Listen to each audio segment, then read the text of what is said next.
Laser hair reduction आउनुहोस् कुरा गरौँ आज यसको बारेमा। नमस्ते, म डाक्टर राजन बाबु तजिया।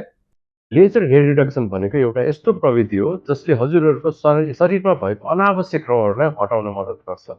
यसमा हुने लाइट इनर्जीले हेयर फोलिकल अर्थात् कपालको जरालाई टार्गेट गर्छ र त्यसलाई डिस्ट्रोय गरिदिन्छ। कपालको जरामा हुने मेलानिन भन्ने पिगमेन्टले यो इनर्जीलाई राम्रोसँग एब्जर्ब गरिदिन्छ र हेयर फोलिकललाई कमजोर बनाइदिन्छ ताकि भविष्यमा यो कपाल फेरि बढ्न नसकोस्।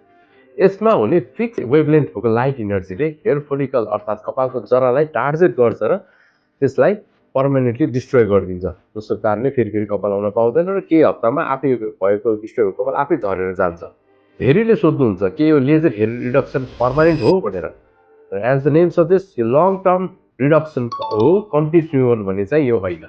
यो गरिसकेपछि पनि हजुरको धेरै हेयर चाहिँ घटिसकेको हुन्छ। इभन 80 to 90% जस्तो हेयर रिडक्सन भइसकेको हुन्छ, सही पनि हल्का पाइन्ड हेयर्सहरू पनि बाँकी हुन्छ।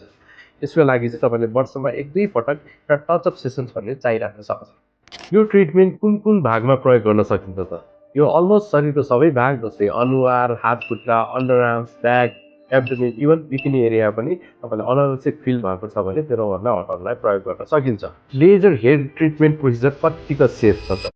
यदि यो क्वालिफाइड डर्मेटोलोजिस्टबाट गराउनु भएको छ या ट्रेन लेजर टेक्निसियनबाट गराउनु भएको छ भने एकदमै सुरक्षित छ।